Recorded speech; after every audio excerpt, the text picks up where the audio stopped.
বাসর ঘরের স্বামীকে দুধ খাওয়াতে না পেরে বেধড়ক স্বামীকে পেটালেন নববধূ।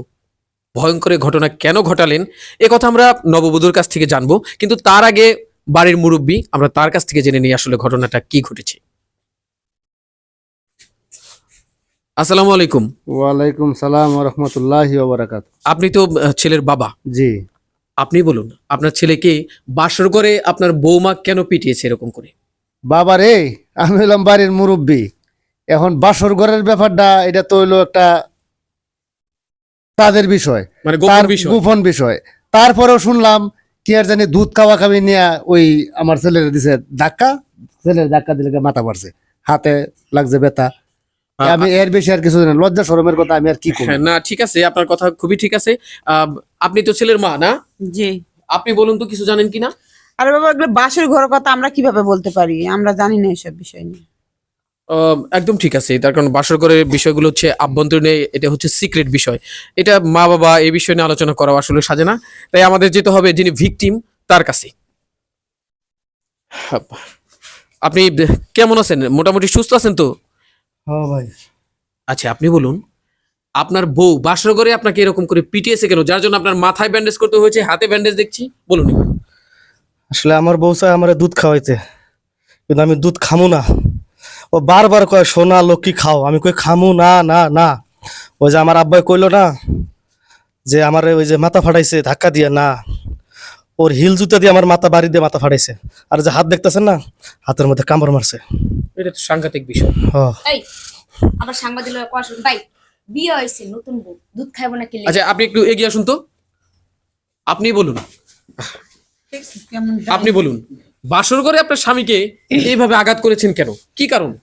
ওর তো কপাল ভালো, এখনো প্রাণটা আছে দেহের মধ্যে, প্রাণটা যে যায় না এটা ওর কপাল। তো কি হয়েছে, এখানে নতুন বিয়ে হয়েছে, আনছি বলছে দুধ খাবে, দুধ খাবে না, এটা কোনো কথা বলেন? দুধ খাবে না কেন? সে দুধ খাবে না কেন, দুধে কি বিষ আছে? তা না থাকুক, সে তাহলে দুধ খাবে খাবে না না কেন? সে দুধ খাবেই কেন, মানে না খেলে মানে কি ক্ষতি সেটা আমাকে বলুন। খাবে না কেন আমাকে সেটা বলেন। না, এক একজনে দুধ পছন্দ না করতে পারে, না খেতে পারে, কিন্তু আপনার স্বামী দুধ খাবে না বলে তাকে পিটিয়েছেন, এটা তো মেনে নেওয়া যায় না আসলে। সে দুধ না খেলে কি ভাই, ক্ষতি, মানে এটা একটা কথা কইলেন, দুধ পছন্দ করে না কেটা বলেন? দুধে যে পরিমাণ পুষ্টি আছে সেটি কেউ জানে? ওই কি লেখাপড়া করছে ছোটবেলায়? আপনি পোলার স্কুলে পাঠাইছিলেন মনে হয়? বাসের ঘরে এসে যেরকম ব্যবহার করতেছো, আমরা পোলারে এখন মারতাছো, আরো তো দিন পয়রা রইছে, আরো দিন কি করবো তোরে? এটা কপাল। এটাই তো আমার কপাল, যেমন ছেলে পাইছে আমি কপালে। আজকে প্রথম দিনে যে অবস্থা, না জানি পরের দিন কি করে, আর তো বাকি দিন পয়রা এত আছে। কিছু করার পরে এই বউ নিয়ে তুই সংসার করে খাবি? হ্যাঁ, খাবো এত না। কিছু করার পরও যে খাবি না, বউ হ্যাঁ? যে বউ বাসর রাইতে এই মা, কি সমস্যা? কি একটু দুধ সমস্যা? খাওয়া নে, দুধ খাইলে কি হয় ওর? এ, চুপ করো। তারপরে কি পোলার হয়? হাতটা কি করছিস কামড়াইয়া? হাতে কি করছে? আবার হাত ধরে। আচ্ছা শুনুন, আপনি চুপ থাকুন। এক একজনে এক এক রকম সমস্যা থাকতে পারে, কেউ গ্যাসের কারণে মানে গ্যাস্ট্রিকের কারণে কেউ দুধ খায় না, বা কেউ পছন্দ করে না, এতে দোষের কিছু নেই। বাসর ঘরে যে দুধ খেতেই হবে এরকম কোনো কথা নেই, আপনি তো বিষয়টা মেনে নিতে পারতেন। কেন সে হয়তো আগে থেকেই দুধ খায় না। ছোট থেকে দুধ খায় না, অভ্যাস নেই তার। তো কি খাওয়া বড় করছেন? সুজি খাওয়াইছেন? জন্মের পর সুজি খাওয়াইছেন? ও সুজি খাইছে, ও দুধ খায় না, গরুর দুধ ও কোনো সময় খায় না। আমি ভাই এত কিছু বুঝি না। আমার বলছি আমার ছোটবেলা দাদা নানি যে বাসর করে গেলে জামাই দুধ খাইতে হয়, দুধ খাইলে পুষ্টি হয়, শরীরে একটা এনার্জি আসে।